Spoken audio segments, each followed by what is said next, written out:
En los oscuros pasillos del poder, donde los susurros tienen más peso que el acero, existe un día que cambiaría para siempre el significado de la política cortesana. Un día en que el rey Enrique VIII de Inglaterra transformó los chismes ociosos en sentencias de muerte, bromas casuales sobre cargos de traición y linajes nobles. En los márgenes de beneficio real. Esta es la historia de cómo la paranoia de un monarca y la codicia convirtió la elegante danza de las intrigas cortesanas en un macabro teatro de ejecución y confiscación. La niebla matutina apenas se había disipado del templo. Cuando la ira del rey empezó a manifestarse de la forma más tangible posible a través de sentencias de muerte firmadas con el sello real. Lo que empezó como conversaciones susurradas a la luz de las velas. Las cámaras terminarían con cabezas nobles adornando el puente de Londres, sus propiedades, fluyendo como ríos de oro a las arcas siempre hambrientas de Enrique. Esto no era justicia. Esta fue una destrucción sistemática envuelta en el lenguaje de la ley. El año era 1539 y Enrique VIII había gobernado Inglaterra durante 3 décadas. Para entonces, el otrora joven rey atlético se había convertido en un tirano hinchado y desconfiado cuyo estado de ánimo. Los vaivenes podían determinar el destino de familias nobles enteras. La corte inglesa, antaño un lugar de refinamiento. El entretenimiento y las maniobras políticas se habían convertido en algo mucho más siniestro, una telaraña, donde un paso en falso no solo significaba el exilio político, sino la aniquilación total. La disolución de los monasterios ya había demostrado la voluntad de Enrique de destruir las instituciones antiguas para ganancia financiera. Ahora aplicaba la misma lógica despiadada a su propia nobleza. El rey había aprendido que el miedo era mucho más efectivo que la lealtad y que los nobles muertos no contaban historias mientras la riqueza confiscada financió sus ambiciones cada vez más costosas. La maquinaria del asesinato judicial fue bien engrasado y eficiente. Lo que hizo que este día en particular fuera tan notable no solo la escala de las ejecuciones, sino la precisión calculada con la que Henry destruyó vidas que una vez habían sido más cercanos a él. No eran enemigos extranjeros ni disidentes religiosos.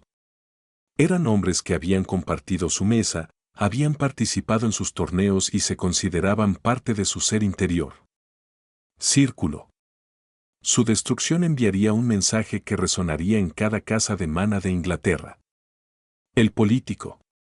El paisaje de la Inglaterra de los Tudor ya era traicionero, pero las acciones de Enrique en el día establecerían nuevas reglas de supervivencia. Los cortesanos aprenderían que la proximidad al poder era tan peligrosa como a distancia de él, que la amistad con el rey era un privilegio que podía ser revocado con consecuencias letales, y que incluso el comentario más casual podía ser tergiversado como prueba de traición. Al amanecer en el palacio de Viteal, pocos podría haber imaginado que antes de que el sol se pusiera nuevamente, 3 de los nobles más prominentes de Inglaterra estarían muertos, sus fortunas confiscadas, sus familias destruidas y su legado reducido a cuentos con moraleja.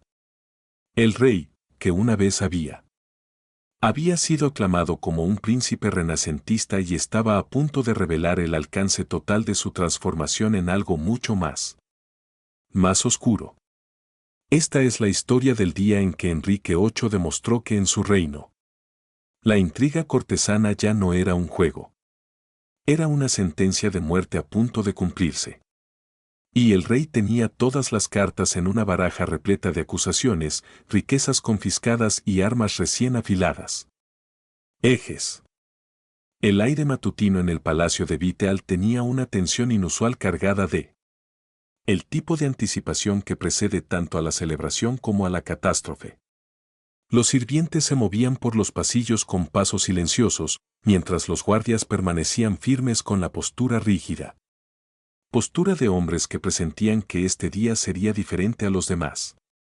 El rey había pasado la noche a la luz de las velas, su Un cuerpo enorme, inclinado sobre documentos que pronto transformarían la tinta en sangre. Enrique VIII, ya de 48 años. Hacía tiempo que había abandonado cualquier pretensión del monarca caballeroso que una vez pareció ser. El joven y atlético rey, que había deslumbrado a Europa con su erudición y destreza física, se había convertido en algo mucho más siniestro, un depredador calculador que había aprendido a convertir en arma cada aspecto del poder real. Su corte, antaño famosa por su la sofisticación cultural, se había convertido en una elaborada trampa donde la supervivencia dependía de leer las intenciones del rey. Estados de ánimo siempre cambiantes. El clima político de la Inglaterra de 1539 era uno de paranoia apenas contenida. La ruptura de Enrique con Roma había creado enemigos tanto extranjera y nacional, mientras que su matrimonio con Ana de Cleveris ya había comenzado. Agrio, añadiendo frustración personal a su creciente lista de quejas, el rey había aprendido que la acción decisiva, por brutal que fuera, era a menudo más eficaz que una deliberación prolongada. Y tenía la maquinaria legal en su lugar para transformar la sospecha en ejecución. Con notable velocidad. Lo que distinguió a esta mañana en particular fue la naturaleza sistemática de Henry. Planificación. No fueron actos impulsivos de ira real, sino cuidadosos. Destrucciones orquestadas diseñadas para servir a múltiples propósitos simultáneamente. Cada hombre marcado para morir representaba no solo una amenaza percibida, sino una oportunidad financiera. Sus propiedades y los títulos enriquecerían a la corona, mientras que sus ejecuciones aterrorizarían a los oponentes potenciales hasta la sumisión. El estudio del rey estaba plagado de informes de su red de informantes, hombres que habían hecho carrera transformando. Los chismes de ídolos se convierten en información procesable. El espía de Thomas Cromwell. La red le había enseñado a Henry el valor de la información como arma, e incluso después de la propia ejecución de Cromwell, la anterior año, el sistema continuó funcionando con una eficiencia despiadada. Cada conversación, cada mirada, cada confidencia susurrada era potencialmente prueba de traición en ciernes. Para cuando el sol ya había salido por completo, la maquinaria de la justicia real ya estaba en movimiento. Se habían firmado las órdenes, los guardias habían recibido sus órdenes y los constructores de los andamios habían sido despertados de sus camas para comenzar su lúgubre labor. La voluntad del rey, antes meramente influyente, se había convertido en ley absoluta del territorio, respaldado por un aparato de vigilancia cada vez más sofisticado. Acusación y ejecución.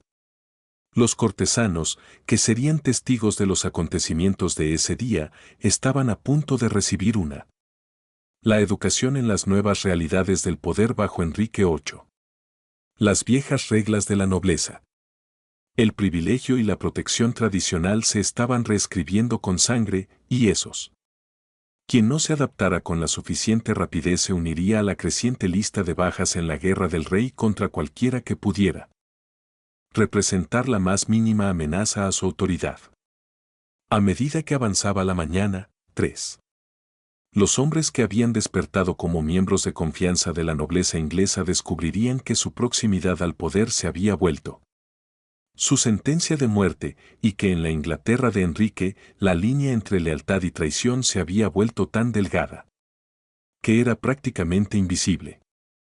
Sir Nicholas Carew había servido a su rey con distinción durante décadas, su habilidad en las listas de torneo solo eran comparables con su lealtad a la corona.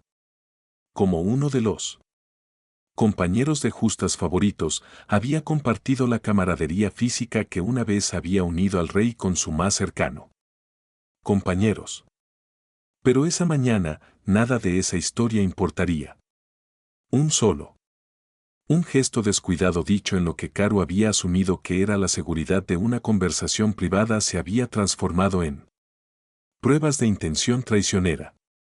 El arresto se produjo al amanecer con guardias armados que rodeaban la residencia londinense de Carew antes de que se levantara de la cama.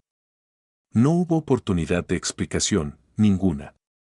Oportunidad de apelar a su historia compartida de amistad y servicio. El rey. Los hombres tenían sus órdenes, y esas órdenes no admitían discusión ni demora.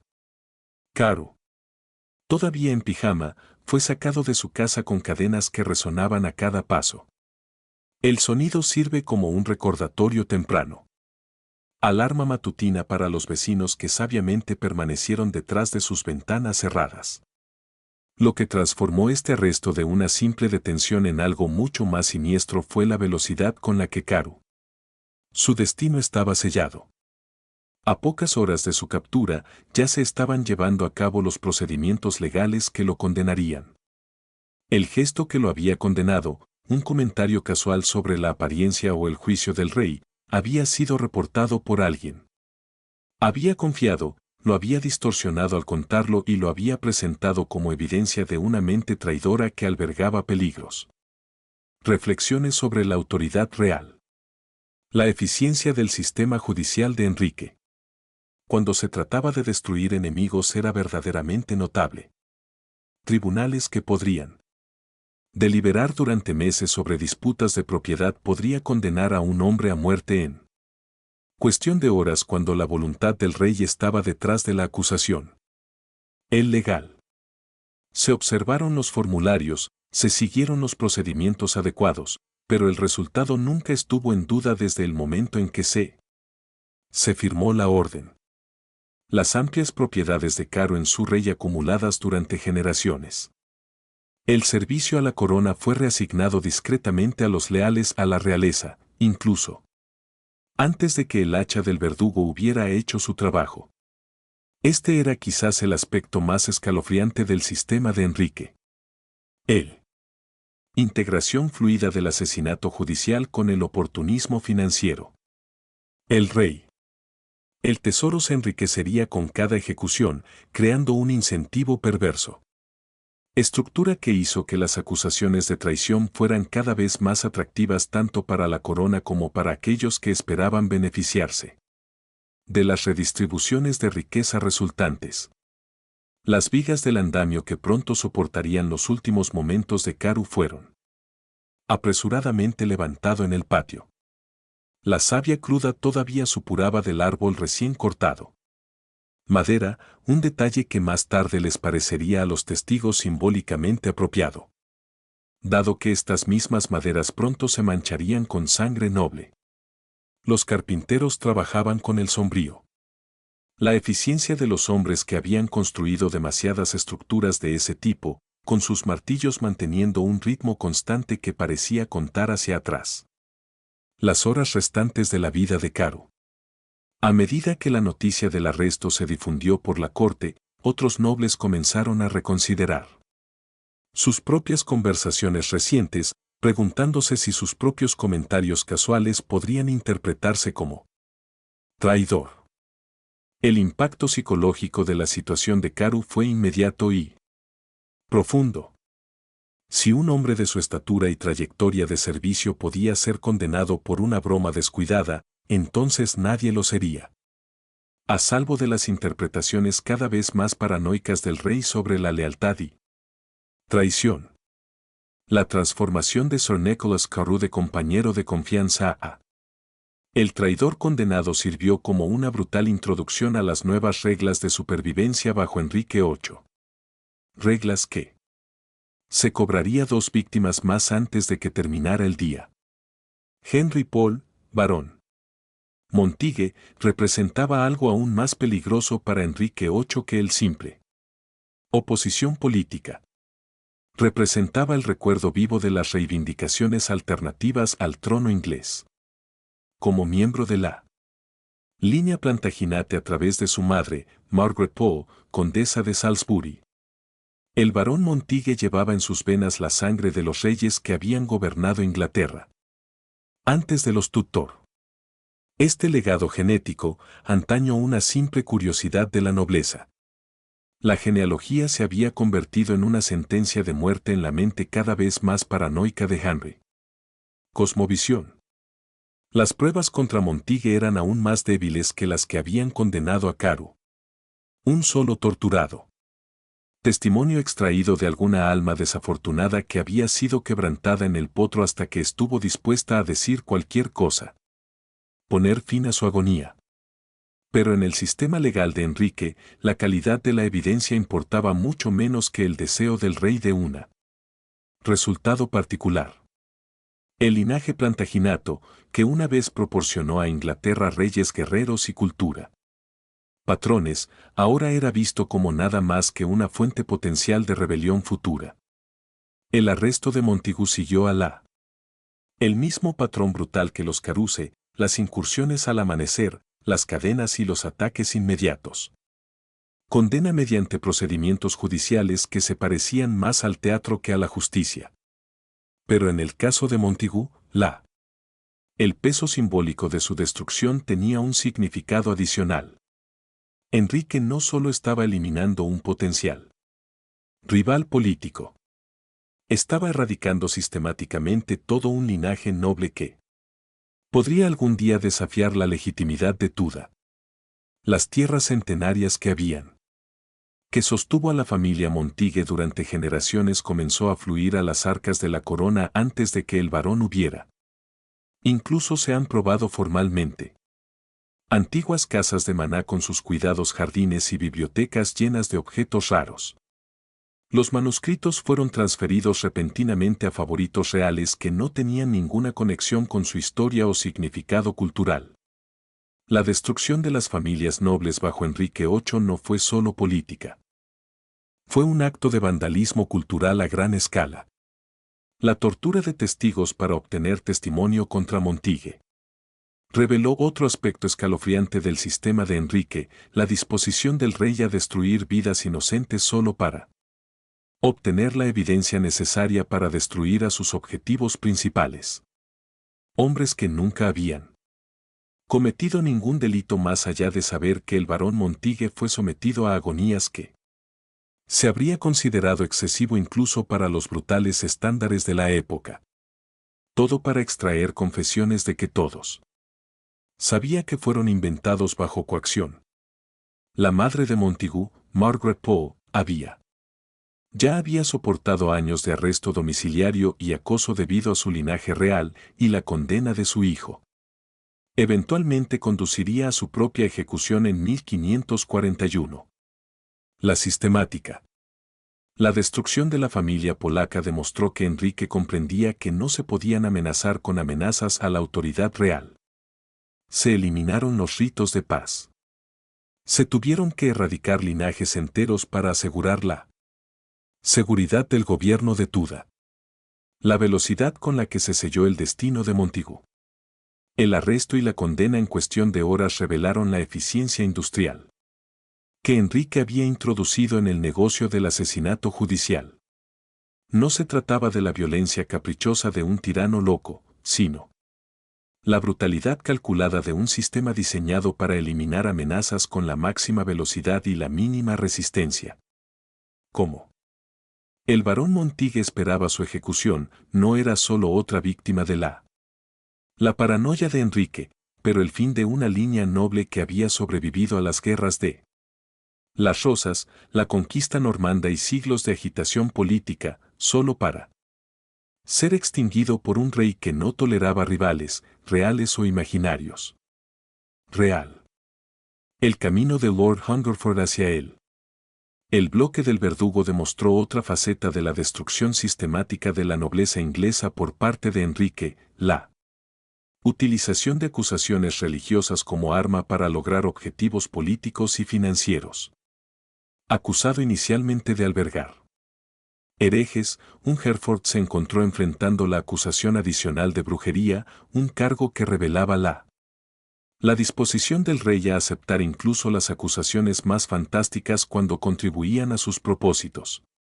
La acusación de dar refugio a un disidente religioso podría haber aportado cierta credibilidad a la acusación. Atmósfera de la Inglaterra posterior a la Reforma, donde se había definido la línea entre el desacuerdo teológico y la traición. Deliberadamente borroso. Pero la carga adicional de brujería reveló la naturaleza oportunista del sistema de justicia de Henry. Las acusaciones fueron elaboradas no basada en evidencia o probabilidad, sino en su potencial para justificar el resultado predeterminado de la ejecución y confiscación. La joven condesa de Hereford proporcionó un papel particularmente trágico. Ejemplo del daño colateral infligido por el sistema de Henry. Despojado de su fortuna de la noche a la mañana, se vio obligada a usar reliquias familiares que habían sido atesorado por generaciones, transformando siglos de riqueza acumulada en necesidades básicas de supervivencia. Su caída de la comodidad a la indigencia ilustró cómo las ejecuciones de Enrique destruyeron no solo vidas individuales, sino familias enteras, redes y estructuras sociales. La velocidad con la que los estados nobiliarios podían ser despojado y redistribuido bajo el sistema de Enrique fue verdaderamente notable. Legal. Los mecanismos que habían sido diseñados para garantizar transferencias ordenadas de propiedad después de muertes naturales fueron pervertidos. Instrumentos de confiscación instantánea. Títulos, tierras y bienes muebles. La riqueza podría cambiar de manos entre el amanecer y el atardecer, dejando a familias enteras desamparadas mientras que los favoritos reales celebraron su repentino enriquecimiento. Los cargos de brujería contra Hereford también reveló la manipulación cínica que Henry hacía de las supersticiones populares con fines políticos. Ganancia. En una época en la que la creencia en la brujería estaba muy extendida, las acusaciones de prácticas mágicas podrían utilizarse para justificar casi cualquier castigo mientras desacreditando simultáneamente al acusado ante los ojos de la gente común que podría. De lo contrario, habrían simpatizado con las víctimas de la justicia real. El impacto psicológico de tales acusaciones se extendieron mucho más allá de sus objetivos inmediatos. Si Lord Hungerford, un hombre de una posición y reputación establecidas podrían ser acusados de practicar magia oscura, entonces cualquier noble podría encontrarlos. Ellos mismos enfrentan cargos similares y caen en desgracia con el favor real. Las acusaciones crearon una atmósfera de sospecha mutua donde los vínculos tradicionales de confianza y lealtad fueron corroídos por el miedo y la paranoia. Hereford. La condesa, reducida a vender sus joyas como refugio básico, se convirtió en un símbolo viviente de la rapidez con la que la fortuna podía. Cambio en la Inglaterra de Enrique. Su transformación de mujer noble y adinerada a refugiada empobrecida sirvió como advertencia a otras esposas de nobles sobre la naturaleza precaria de su elevado estatus y la velocidad con la que la realeza. La desaprobación podía destruir todo lo que apreciaban. Los cargos contra Lord Hereford, combinando la heterodoxia religiosa con acusaciones sobrenaturales, demostró entendiendo que una persecución efectiva requería múltiples ángulos de ataque. Legal, financiero, social y psicológico, todos coordinados para garantizar la destrucción completa de sus objetivos. A medida que las ejecuciones continuaban. Ese día sangriento, la corte en su conjunto observó lecciones que transformarían la sociedad noble inglesa durante generaciones. Los cortesanos que antes se dedicaban a bromas ingeniosas y especulaciones políticas ahora se encontraron sopesando cuidadosamente cada palabra, comprendiendo que era casual. La conversación se había convertido en una actividad potencialmente letal. La transformación de la cultura cortesana, desde el discurso sofisticado hasta el silencio temeroso, representó una de las victorias más profundas de Enrique sobre la oposición potencial. La guerra psicológica inherente al sistema de Henry se extendía más allá del mero intimidación. Creó una complicidad activa entre los sobrevivientes nobles.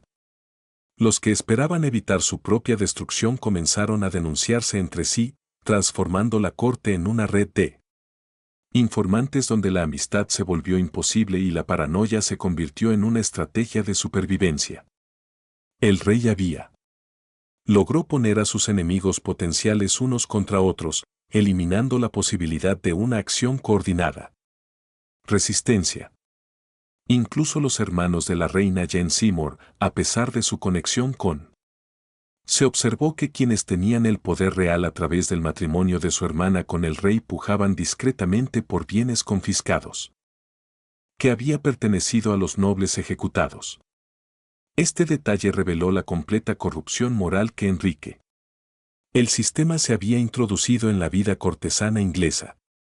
Incluso aquellos más cercanos al poder real estaban dispuestos a sacar provecho de la destrucción de sus iguales, tratando la sangre y la tragedia como un negocio. Oportunidades. La velocidad con la que los nobles podían transformarse de víctimas potenciales en ansiosas. Los beneficiarios de la violencia del rey ilustraron la naturaleza adaptativa de la supervivencia de la corte bajo Enrique VIII. Aquellos que los que prosperaron no fueron necesariamente los más leales o virtuosos, sino más bien los más dispuestos a abrazar la lógica brutal de el nuevo sistema y aprovecharse de las desgracias ajenas. Las viudas de los nobles ejecutados se volvieron particularmente vulnerables a este sistema depredador, a menudo los trata como moneda de cambio. En los juegos nupciales del rey, como observaron los contemporáneos, su duelo se convirtió inmediatamente en una oportunidad política con los favoritos reales compitiendo para asegurar matrimonios ventajosos que traerían tanto riqueza como mayor estatus. El proceso de duelo se acortó para adaptarse a la necesidad política. Monjes de monasterios disueltos que vieron cómo los carros se llevaban sus cálices sagrados y objetos religiosos. Fue testigo de la manifestación física del sistema de extracción de recursos de Henry.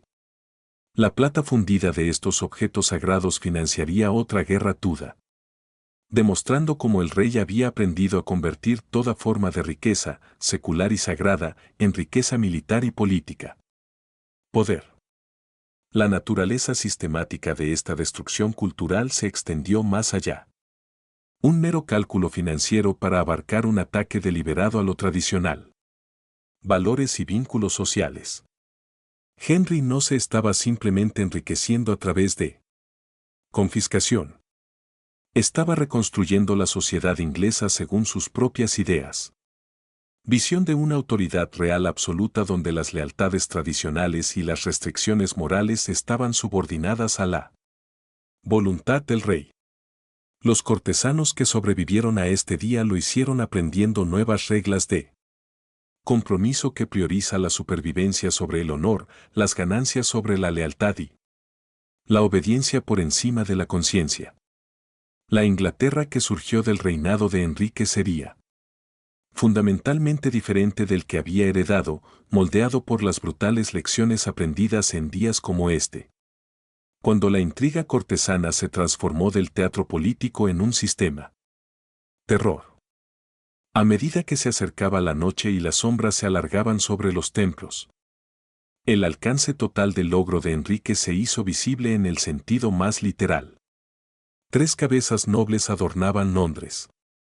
Puente, que sirve como recordatorio permanente del precio de cruzar al rey. Pero la verdadera victoria no se midió en ejecuciones, sino en la transformación completa de la cultura cortesana inglesa que estas muertes representaron. La fiesta que Henry organizó esa noche, servido bajo tapices que habían sido despojados de los salones de su nueva. Las víctimas ejecutadas representaban la máxima expresión de su filosofía de poder. El rey no solo celebraba la eliminación de sus enemigos. Literalmente se rodeaba de con los despojos físicos de su destrucción, cenando entre artefactos que aún conservaba el aroma de la vida de sus antiguos dueños. Los invitados que asistieron a esta celebración macabra comprendieron que estaban presenciando más que una cena real. Participaban en una demostración ritual de las nuevas reglas que gobernaría su supervivencia. Cada brindis, cada cumplido, cada sonrisa mostrada era un reconocimiento de su aceptación de la autoridad absoluta de Henry y su Disposición a abrazar la lógica violenta que había hecho posible los lujos de la noche. Los nuevos tapices que adornaban el comedor real y contaban historias de héroes clásicos y personajes míticos. Conquistas. Pero su verdadero significado residía en su historia reciente como tesoros. Posesiones de hombres que se habían despertado esa mañana como nobles de confianza y murieron como condenó a los traidores. Las artes decorativas se habían convertido en trofeos de destrucción sistemática. Objetos hermosos, transformados en símbolos del terror. La conversación en la mesa real esa noche fue necesariamente diferente de reuniones judiciales anteriores, más cautelosas, más diferenciales, más conscientes de las consecuencias de palabras descuidadas.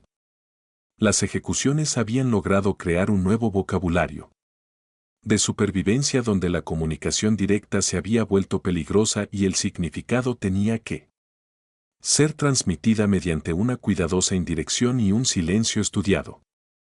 Los sirvientes que se movieron por el salón sirviendo vino en copas que recientemente habían pertenecido a los hombres ejecutados.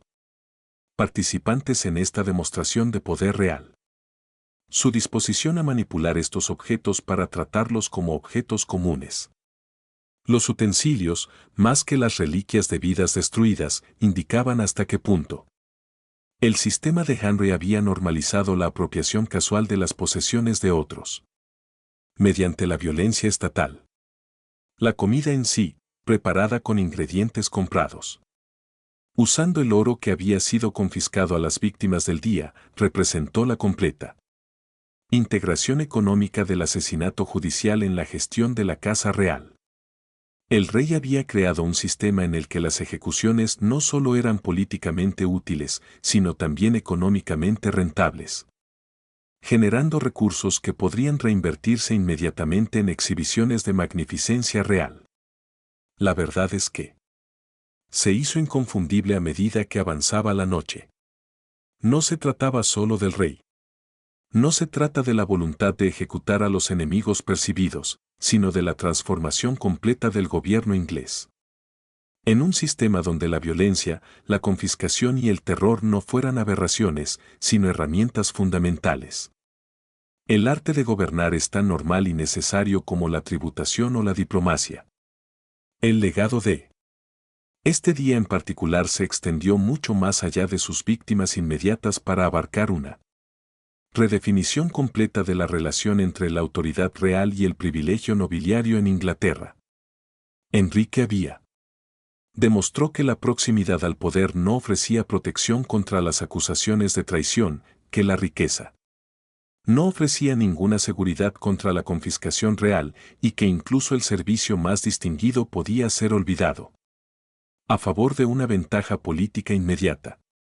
La documentación de los acontecimientos de este día, cuidadosamente registrada por escribas reales y embajadores extranjeros, servirían como registro histórico y manual instructivo para futuras generaciones de monarcas ingleses. La eficiencia sistemática con la que Enrique había eliminado a sus enemigos y se había apropiado de sus riquezas proporcionó un modelo que influiría en la política real durante las próximas décadas, estableciendo precedentes que sobreviviría a la propia dinastía Tudor. La transformación de la intriga cortesana. De una forma relativamente gentil de maniobra política a una trampa mortal. Representó una de las innovaciones más significativas de Enrique en el ejercicio del poder real. Los futuros cortesanos entendieron que sus sofisticados juegos de influencia y alianzas llevaron intereses que se extendían más allá del avance político o la vergüenza social. Abarcan la destrucción completa de ellos mismos y sus familias. Las implicaciones internacionales de Henry. Las acciones de este día fueron igualmente significativas, ya que los diplomáticos extranjeros informaron a sus propios tribunales sobre las nuevas realidades de la política inglesa. El rey, que en su día había sido considerado un príncipe renacentista y un aliado potencial, Fue visto cada vez más como un tirano impredecible cuyas políticas internas lo convirtieron en un socio peligroso. Cualquier acuerdo internacional. Las dimensiones religiosas de estas ejecuciones. También tuvo un significado duradero, ya que la voluntad de Enrique de combinar acusaciones de herejía con cargos de la traición creó un modelo para la persecución futura de las minorías religiosas. La fusión de acusaciones políticas y teológicas se convertiría en una característica estándar de la política religiosa inglesa. Crear mecanismos para eliminar la disidencia que pudieran adaptarse para atacar a cualquier grupo que desafiara la realeza. Autoridad. El impacto económico de esta confiscación sistemática se extendió más allá. El enriquecimiento inmediato del tesoro real para abarcar cambios fundamentales en la ley de propiedad inglesa y prácticas sucesorias. Las acciones de Enrique sentaron precedentes que debilitaron protecciones tradicionales para los estados nobles y creó mecanismos legales que podrían usarse para justificar confiscación por motivos cada vez más amplios. Las cicatrices psicológicas. Las injusticias que días como este infligieron a la noble sociedad inglesa persistirían durante generaciones y crearían patrones de comportamiento caracterizado por una cautela excesiva, sospecha mutua y traición oportunista que definiría cultura cortesana hasta bien entrada la época isabelina y más allá. El trauma de la sistemática. El terror se había incrustado en el ADN de la vida aristocrática inglesa. El arte y artefactos culturales que Enrique se apropió a través de estas ejecuciones, los tapices, copas, manuscritos y objetos decorativos, llevaban consigo la memoria cultural acumulada de generaciones de familias nobles inglesas. Su transformación en posesiones reales representó no solo un robo, sino un vandalismo cultural que cortó conexiones entre los objetos y su significado histórico. Al reflexionar sobre este oscuro capítulo de la historia inglesa, nos enfrentamos a verdades incómodas sobre la naturaleza del poder absoluto y su capacidad de corromper no solo a quienes la ejercen, sino sistemas sociales enteros. La transformación de Enrique VIII de príncipe renacentista a destructor sistemático de vidas revela cuán rápido las sociedades civilizadas pueden adaptarse para aceptar la brutalidad como algo normal y con qué eficacia. El miedo puede utilizarse para asegurar el cumplimiento incluso de las políticas más atroces. El día que Enrique VIII cumplió. La intriga judicial mortal es un testimonio de la capacidad humana para el mal racionalizado, demostrando cómo los sistemas jurídicos sofisticados y culturales, las instituciones y las redes sociales pueden pervertirse para servir a los propósitos de opresión sistemática.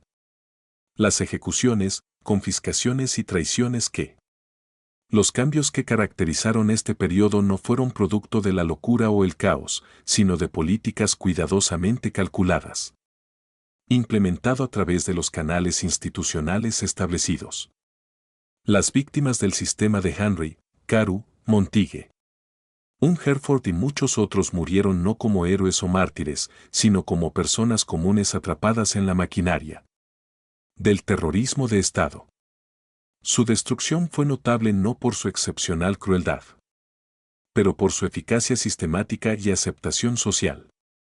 El verdadero horror residía no en la brutalidad de las ejecuciones individuales, sino en la normalización de la violencia como herramienta de gobierno. Los sobrevivientes de este periodo, aquellos que aprendieron a desenvolverse en la mortífera corte de Enrique y sacar provecho de la destrucción de otros, creó patrones de comportamiento que influirían en la cultura política inglesa. Siglos. Las lecciones que aprendieron sobre supervivencia, oportunismo y moral. El compromiso quedó arraigado en la memoria institucional de la aristocracia inglesa y moldeó las actitudes hacia poder y autoridad que se extendieron mucho más allá del periodo Tudor. La fiesta que Enrique se alojó bajo tapices robados, rodeado de los restos físicos de la vida de sus víctimas sirve como una poderosa metáfora de la relación entre poder y consumo en sistemas autoritarios. La capacidad del rey para transformar los tesoros de otros en sus propios lujos y obligar a sus cortesanos a participar en la celebración de estas transformaciones demuestra los mecanismos psicológicos a través de los cuales las sociedades aprenden a aceptar y normalizar la injusticia sistemática. Quizás la mayoría. Lo más escalofriante de todo es el reconocimiento de que las técnicas que empleó Henry, la manipulación de los sistemas legales, la instrumentalización de las acusaciones, la incentivación económica de la traición, el terrorismo psicológico de la violencia impredecible no era algo único. Innovaciones, sino más bien aplicaciones refinadas de métodos que han aparecido a lo largo de la historia humana. Siempre que el poder absoluto encuentra resistencia o competencia potencial. La lección final de este día de 1539 no trata del mal particular de uno rey inglés, sino sobre la capacidad humana universal de construir justificaciones racionales para la crueldad irracional. Y sobre la velocidad con la que las sociedades civilizadas pueden transformarse en máquinas para la destrucción sistemática. Cuando la combinación correcta de miedo, la codicia y la autoridad convergen bajo un liderazgo carismático. En nuestra sociedad moderna. Mundo, donde a menudo asumimos que las protecciones legales, las salvaguardas institucionales y el progreso cultural han hecho imposible tal brutalidad sistemática, Henry. La transformación de la intriga cortesana en una trampa mortal en el octavo ap sirve como un recordatorio aleccionador de que la distancia entre la civilización y la barbarie puede ser mucho más corta de lo que imaginamos, y eso. El precio de la libertad no es solo la vigilancia eterna, sino el coraje de resistir. La normalización de la injusticia incluso cuando viene envuelta en autoridad legal y aceptación social.